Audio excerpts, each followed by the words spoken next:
Hi guys! Ayan o, bumili si Asis ng 2 kilo. Ano siya? Fresh from the tree. Pumunta si Asis sa Lotter kasi meron siyang inihatid doon na tao kasi kinuha yata yung kambing, ganyan. Ano siya, back and forth kasi yun. So pumunta sila ng Lotter at nag-harvest sila. Tamang-tama yung pinuntahan nilang bahay yata na pinagkuhanan ng kambing ay may tanim ng lychee at nagbebenta nga sila. So, mas mura, 150 kasi kahapon 200-250, ganun ang price ng lychee sa market. Pero ito, 150 lang at saka ang gaganda. Ang tamis pati. Ang ganda niya kasi hindi, yan no, di ba yung madalas na sinasabi ko sa inyo pag lychee season ay may uod nga gawa nung sa may pinakapuno niya na ganito. Nagkakauod na lalo kapag red na yung lychee. Ngayon, piling-pili yung nabili ni Asis. Ang sarap, tingnan nyo, nag-start na akong kumain, guys. Nauna lang akong kumain bago mag-video, pero ang sarap niya, ang tamis-tamis niya. 2 kilo to, binili ni Asis. Tuwak-tuwa naman ako. Oh, meron tayong prutas. Ang sarap-sarap. Pinkish. Ito yung kasarapan ng lychee, guys. Pinkish siya. Ang kulay niya. May konting green pero matamis na siya. Pero kapag yung red na kasi ang kulay niya, guys, may uod na kasi yun. Hindi na yun masyadong masarap kasi pag ganun. Okay naman to. Pero sabi nga ni Asis, doon nakakapili kung ano yung gusto mong kunin. Kasi nga, ikaw mismo yung mag-harvest. Sabi ko sa kanya, bakit hindi ka nag-video? Sayang yung moment na yun, yung mag-harvest ka ng lychee. Sabi niya, alam mo naman, hindi maganda yung camera ko, sabi niya. Nakakatuwa. Umalis ulit siya. May pasahero siya. Ako naman, itutuloy ko yung aking paglilinis ng bahay. At katatapos ko lang manood ng Dollhouse. Ang ganda pala ng kwento ng Dollhouse. Nakakaiyak pala siya. So ayan guys, maglilinis din yan. Nakaready ang aking vacuum kasi nga maglilinis ako habang ang aking bebe loves ay natutulog naman. So vacuum muna ako, linis. Tingnan nyo, madumi pa ang ating floor. Lalo't lumayas tayo kahapon. Nag-vacuum lang ako kahapon pero hindi ako nag-map kasi.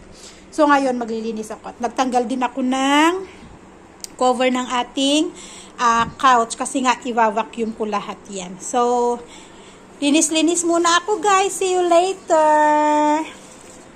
Hi guys, kain tayo. So ang ating ulam ay Filipino breakfast. Yan, sunny side up. Meron tayong sapsap at meron tayong tuyo and ating sausawan. Isang itlog lang sa akin. 2 itlog kay Asis. O, diba? Kain tayo, guys. So, ayan, kain na tayo. Nauna nang kumain si Asis kasi nga siya yung mag-aalaga naman kay Babu. Nagising kasi si Tonton. Kaya, hindi kami pwedeng magsabay kumain.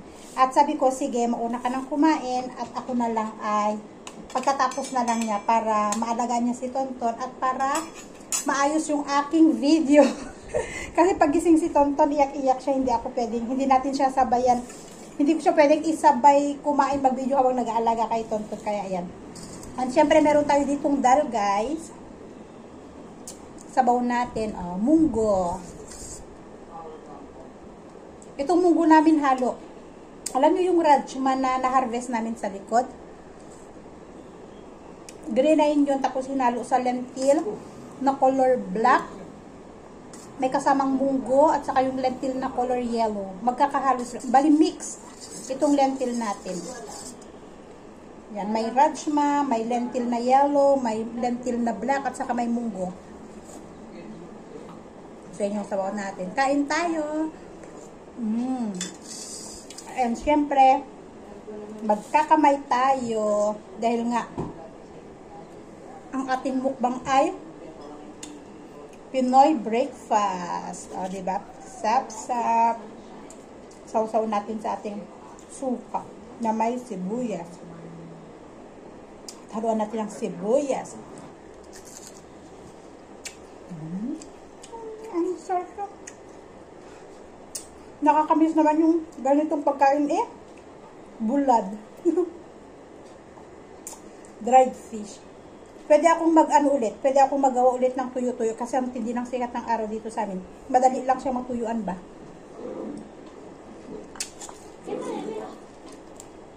Try ko ulit. Kapag may time,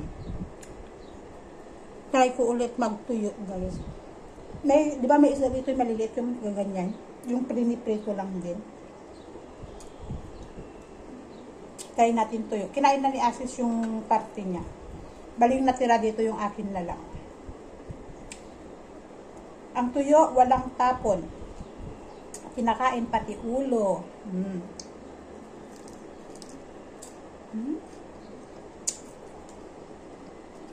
Sarap naman talaga eh. Nakakamiss talaga. Kumain ng tuyo.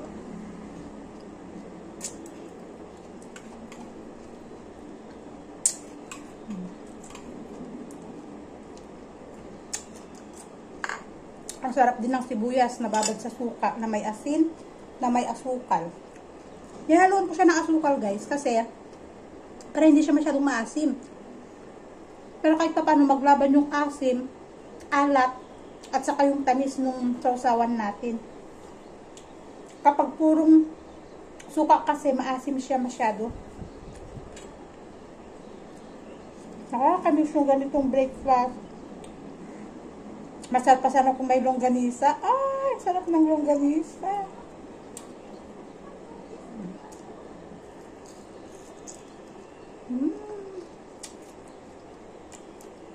Sarap talaga.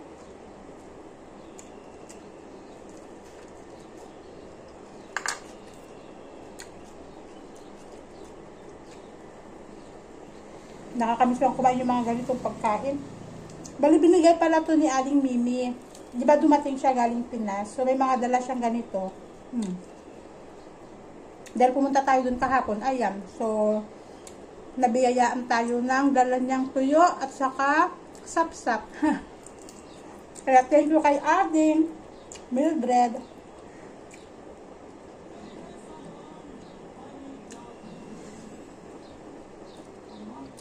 Sarap lang kumain, guys. Lalo yung mga ganitong simpleng ulam. Lalo kapag hindi ka din naman madalas kumain, ang sarap-sarap talaga sa pakiramdam.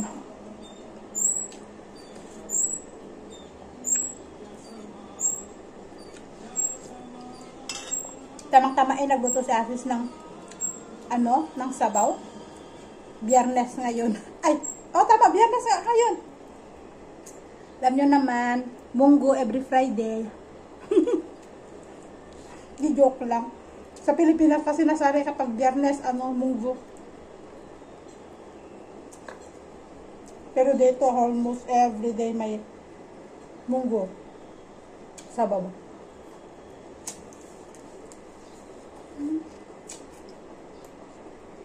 Nanamnamin ko talaga itong tuyo.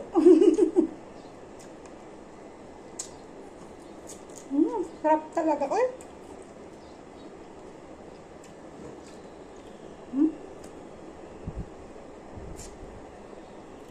Samang sibuyas, kinakain ko. Kumakain kayo ng sibuyas, guys. Yung kumakain ako ng sibuyas. Lalo yung sibuyas sa sausawan. O di kaya sibuyas na may bagoong. Kahit minsan mabaho siya sa sa bibig. Kumakain ako, ewan ko. Minsan gusto ko sibuyas, kumain ng sibuyas. Kahit na mabaho siya sa bibig.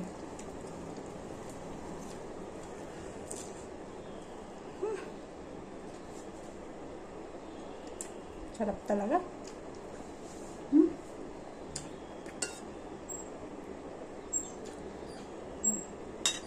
Ay, isa pa pala akong ulam dito. Yung ulam kagabi. Yung patatas na may sausage. Nakalimutan ko na eh.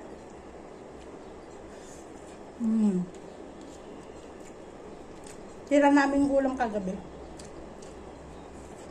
May natira kasi.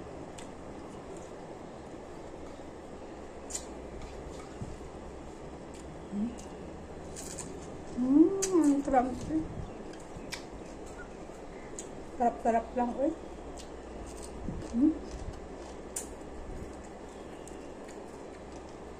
Nakatulog na si Bapo. Dinuduyan-duyan ni Asis.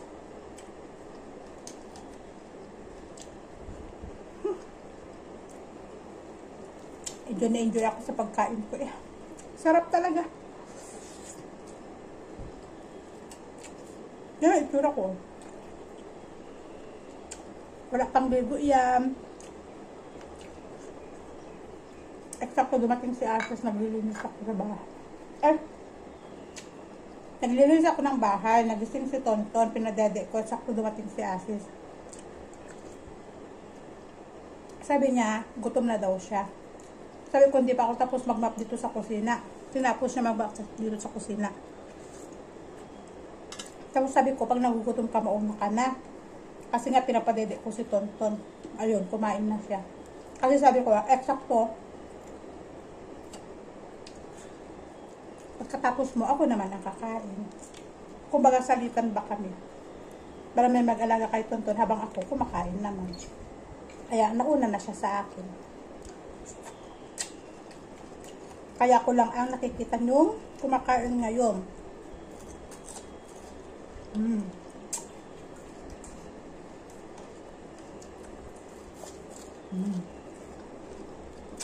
Last sa ating sapsap.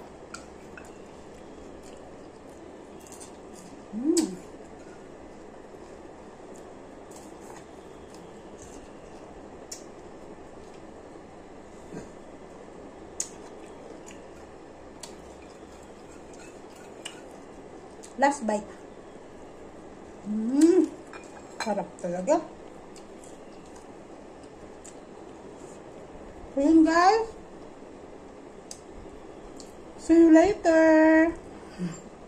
Sa sobrang init, tinanggalan ko siya ng damit, tapos binalutan ko lang siya ng lampin. Sobrang init. Gumagamit na kami ng cooler guys. Tapos may fan pa kami. Sobrang ang banas. Hindi siya masyadong maaraw, pero yung mabanas siya. Sobrang mabanas talaga siya. Yun yung weather namin dito sa Nepal. Kaya dala-dalawang gamit namin.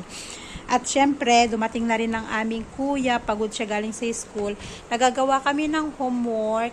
Ngayon, hindi niya natapos ang homework niya. At ang sabi niya, hihiga daw muna siya. Rest daw. Paghiga niya dyan, tulog siya. Naawa man ako. Napagod man sa school. Di bale, Sabado bukas. Makakapagpahinga siya. Hindi ko naman siya minamadali na tapusin ang kanyang homework kasi Friday ngayon. Kaya, hahayaan ko lang siya na matulog. Kasi nakakaawa talaga ang bata. Maghapon sa school. Tapos pag-uwi diretso homework. Yun, inaantok. Kitang-kita sa mukha niya yung pagod. Ang init kasi, madali siyang mapagod kasi sobrang mainit kasi ang panahon. Kakawa talaga mga bata kapag ganito ang weather. And yun, dahil nagbabantay ako ng dalawang bata, at hindi na ako makapag-video pa, at i-end ko ng aking video for today guys. Thank you again for watching. Thank you sa walang sawang suporta sa inyong lahat, at maraming salamat sa pagmamahal nyo sa amin.